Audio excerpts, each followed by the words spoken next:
ایک فتنہ اہل باطل بھی ہے جو ایسی چیزوں کو عام کرتے ہیں جو انسان کے دین کو خراب کرتی ہے. شیعہ، اسی طرح سے منکرین حدیث، اسی طرح سے خوارج، اسی طرح سے اور کئی یعنی احمدیہ، قادیانی، اسی طرح سے عیسائی، یہودی، یا اسی طرح سے وہ ملحدین جو کسی خدا کو ہی نہیں مانتے، گاڈ کو ہی، کانسیپٹ کو ہی نہیں مانتے. ان کی باتیں سن کے آدمی کیا کرتا ہے؟ ذرا میں دیکھنا چاہتا ہوں وہ لوگ کیا بولتے ہیں. ان کی باتیں سن کے میں ان کا رد کرنا چاہتا ہوں. مت جا کنارے، پاؤں پھسلے گا. نہیں، میں بہت احتیاط سے جاؤں گا.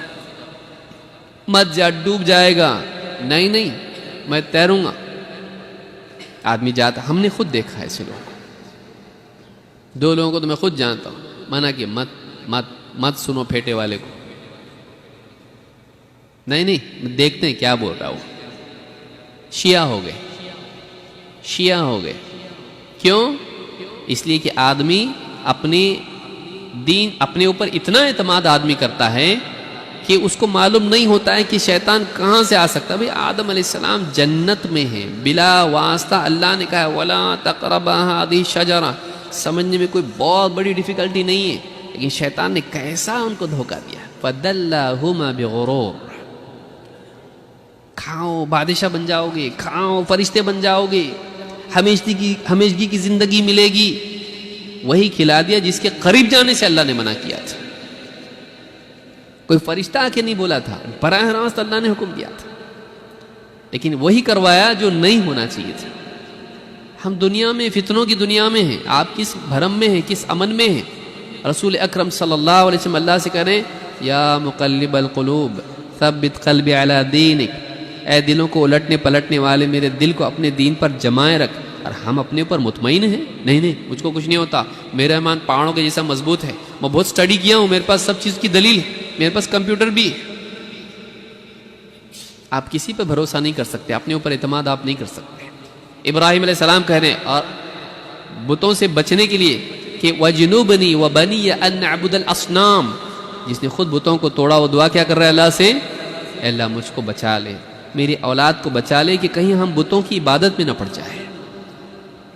رب انہن اضللن کثیرا من الناس. اے میرے رب، ان بتوں نے کئیوں کو گمراہ کر دیا ہے، اے اللہ مجھ کو بھی بچا ان سے. بت گمراہ کرتے ہیں. جیتے جاگتے انسان جو کفر و شرک کی باتیں کریں اور صلاحیت کے ساتھ اور پڑھ لکھ کے کریں اور کنفیوز کرنے کی صلاحیت ان کے پاس ہو، یہ گمراہ نہیں کریں گے. ان سے بچنا چاہیے. بعض اوقات نوجوانوں سے کہا جاتا ہے مت سنو اس کو معتبر علماء کو سنو. ان کی سمجھ میں آتا ہی نہیں ہے. ایسی بےہودہ باتیں کرتے ہیں. علم شیطان سے بھی لیا جاتا ہے. آیت الکرسی کی حدیث آپ نے نہیں سنی؟ آیت الکرسی کی حدیث کیا ہے؟ شیطان نے آ کے 3 راتوں تک چوری کرنے کی کوشش کی، پکڑے اس کو، آخر میں بتایا کہ دیکھو ایک چیز بتاتا ہوں، چھوڑ دو مجھ کو. کیا ہے؟ روزانہ رات کو جو آیت الکرسی پڑھے گا کیا ہوگا؟ رات بھر اللہ کی طرف سے اس کے لیے ایک محافظ رہے گا اور شیطان اس کے قریب بھی نہیں آئے گا. کہا دیکھو یہ کس نے سکھایا؟ شیطان نے. تو علم شیطان سے بھی لیا جا سکتا ہے. ادھورا علم انسان کا بہت بڑا دشمن ہوتا ہے. ہمارے یہاں تو مشہور مقولہ ہے نیم حکیم خطرے آدھا حکیم تھے. مجھ کو کھولنا تو آتا ہے لیکن بند کرنا نہیں آتا ہے. ایسا آپ اس کے پاس دیں گے اپنی مشین؟ نہیں. بھئی شیطان کے پاس ابو ہریرہ رضی اللہ عنہ کیا روز کاپی پین لے کے جاتے تھے؟ آپ سوچئے، ایک غلط آدمی ایک صحیح بات اگر کہے تو علم والے سے تصدیق ہونے کے بعد اس کی تصدیق کی جائے گی. یہ ایک الگ ہے. ویریفیکیشن ایک الگ چیز ہے. یس دیٹ از کریکٹ، یہ ٹھیک ہے کہ کل کو کہ یہودی کہے اللہ ایک ہے، کل کو کوئی مشرک کہے سب کا مالک ایک، ہم بولیں گے ہاں صحیح. لیکن بولے دیکھو سب کا مالک ایک بولا، صحیح بات بولا، کل سے اس کے پاس ٹیوشنز کو جائیں گے ہم لوگ. علم حاصل کرنا ایک الگ مسئلہ ہے اور کسی کی بات کو صحیح ہے بولنا ایک الگ مسئلہ ہے. اور ابو ہریرہ رضی اللہ عنہ نے اس کو نبی پر پیش کیا، خود سے گھر پہ جا کے عمل نہیں شروع کر دیا، اچھی بات معلوم پڑی چلو آج رات سے میں عمل شروع کرتا ہوں، کیا ضرورت ہے پوچھنے کی نبی صلی اللہ علیہ وسلم سے؟ کیا ایسا نہیں۔ لہذا کوئی آدمی کوئی بات کرتا ہے اس کو استاذ نہیں بنایا جائے گا اس کی صحیح بات کی وجہ سے۔ ایک بہت الگ مسئلہ، آج دیکھیں آپ انٹرنیٹ پہ ان کی بات بہت اچھی لگتی ہے، دل نرم ہو جاتا سننے کے بعد، اسی لیے تو منع کر رہے ہیں۔ اگر نہیں اچھی لگتی تو کیوں منع کرتے بھائی، ویسی تو چھوڑ دیتا، لیکن تیرا دل اس پر آئے گا، جب تیرا دل اس پر آئے گا اور محبت دل میں بیٹھ جائے گی تو منع کرنے والا غلط دکھے گا، جلتے آپ، اس کے فالوور زیادہ ہے آپ کے کم ہیں، آپ جلتے ہو کہ آپ کو چھوڑ کے میں اس کو سن رہا ہوں۔ جب انسان کا دماغ خراب ہوتا ہے تو الٹا ہی سوچتا ہے، وہ گمراہی کے دائی، بچنا ان سے۔ اللہ کے نبی صلی اللہ علیہ وسلم فرماتے ہیں یکون فی آخر الزمان دجالون کذابون یأتونکم من الاحادیث بما لم تسمعوا انتم ولا آباؤکم فإیاکم وإیاہم لا یضلونکم ولا یفتنونکم۔ امام مسلم نے اپنے مقدمے میں اس کو ذکر کیا ہے۔ بعد کے زمانے میں کچھ ایسے لوگ آئیں گے جو دجال ہوں گے، کذاب ہوں گے، جھوٹ بولیں گے دین پر، اللہ پر جھوٹ بولیں گے، رسول پر جھوٹ بولیں گے، علماء پر جھوٹ بولیں گے۔ کذاب، دجال دھوکے باز ہوں گے، باتوں کو اپنی زبان کی صلاحیت سے مکس اپ کریں گے، تلبیس کریں گے۔ کہا یأتونکم من الاحادیث بما لم تسمعوا، ایسی سی باتیں تمہارے پاس لے کے آؤ گی جو تم نے سنی نہیں ہوں گی، تم نے بھی نہیں، تمہارے باپ دادا نے بھی نہیں، سلف سے وہ باتیں نہیں آئی ہوں گی، اوپر کے طبقات سے وہ بات نقل در نقل نہیں پہنچی ہوگی، ایک نیا قول آیا ہوگا، قول جدید، ایسی سی باتیں لے کر آئیں گے جو تم نے سنی نہیں ہوں گی، نیا ہی قول ہے، یہ نیا ہی فتویٰ ہے۔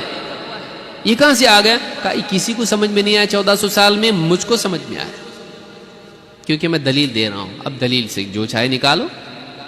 سلف کا فہم کیوں ضروری ہے کہ ایک آدمی قرآن و حدیث سے کچھ بھی نکال سکتا ہے، توڑ مروڑ کے کوئی بھی میننگ اس کو دے سکتا ہے۔ تو کہا فَإِيَّاكُمْ وَإِيَّاهُمْ، خبرداروں سے بچ کے رہنا، لا يضلونکم ولا یفتنونکم، کہیں ایسا نہ ہو کہ تمہیں گمراہ کر دیں، کہیں ایسا نہ ہو کہ وہ تمہیں فتنے میں ڈال دیں، گمراہ کر دیں، تم ان کی بات مان کے گمراہ ہو جاؤ ان کے ساتھ، یا فتنے میں ڈال دیں، تم ان کی بات سن کے ان کے پیچھے تو نہ جاؤ لیکن اپنے دین میں بھی کنفیوز ہو جاؤ، فتنے میں پڑ جاؤ۔ ولا یفتنونکم، معلوم ہے یہ بھی فتنہ ہے، وہ تم کو فتنے میں ڈال سکتے ہیں۔ اس لیے آپ دیکھیے کتنے لوگ ہیں جو منکرین حدیث کا رد کرنے کے لیے ان کی کتابیں پڑھتے ہیں، ان کے بیانات سنتے ہیں، پھر خود ان کے دل میں حدیث کے بارے میں شک پیدا ہو جاتا ہے۔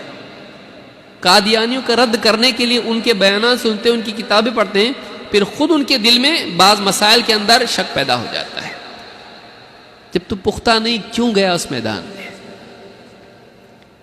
اہل علم کا میدان ہے، وہ کریں، یا ان کی تربیت لے کر تو کر، لیکن اس سے پہلے اگر تو تیرے گا ڈوب جائے گا، نہیں کر سکتا ہے، علم نہیں ہے، مشکل ہوگی۔ تو یہ بھی ایک چیز ہے کہ اہل باطل ہے، ان کا فتنہ ہے۔ ابو ذر رضی اللہ عنہ کہتے ہیں کنت امشی مع رسول اللہ صلی اللہ علیہ وسلم فقال لغیر الدجال اخوفنی علی امتی، میں اللہ کے نبی صلی اللہ علیہ وسلم کے ساتھ ایک مرتبہ جا رہا تھا، ابو ذر رضی اللہ عنہ کہتے ہیں، آپ نے کہا ایک چیز ایسی ہے کہ تم پر مجھے اس کا خوف دجال سے بھی زیادہ ہے، دجال سے بھی زیادہ ہے۔ قالها ثلاثا، 3 بار آپ نے بات کہی۔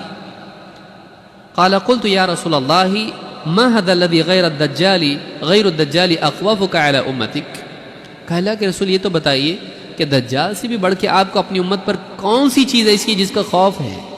دجال سے بھی بڑھ کے آپ ڈرتے ہیں امت کے بارے میں، نقصان کے سلسلے میں۔ قال ائمتا مضلین، گمراہ رہنما، امام کہتے ہیں جو لیڈر ہو اس کو، ایسے رہنما، ایسے رہبر جو خود گمراہ ہوں گے اور دوسروں کو بھی گمراہ کریں گے۔ مضلین، دوسروں کو گمراہ کرنے والے۔ عام آدمی کوئی بیوقوف لوگوں کو بیوقوف نہیں بناتا، اتنا یاد رکھیے ہمیشہ۔ ایک بیوقوف آدمی لوگوں کو بیوقوف بناتا نہیں، وہ بہت ہوشیار رہتا ہے، وہی بیوقوف بناتا ہے۔ لہٰذا ایسے دنیا میں ہمیشہ گمراہ لوگ رہیں گے جن کے پاس بولنے کی صلاحیت رہے گی، دلائل کو توڑ مروڑ کے اپنے اغراض اور اپنی خواہشات اور اپنے فلسفوں کو اس میں بھرنے کی صلاحیت ان میں ہوگی، وہ لوگوں کو گمراہ کریں گے اور ایک ایسے دین پر لے جائیں گے جو اسلام نہیں ہے۔ ان سے بچ کے رہنا یہ نبی صلی اللہ علیہ وسلم کی نصیحت ہے۔ امام احمد نے اس کو روایت کیا ہے۔ اسی طرح سے شیطان کا فتنہ ہے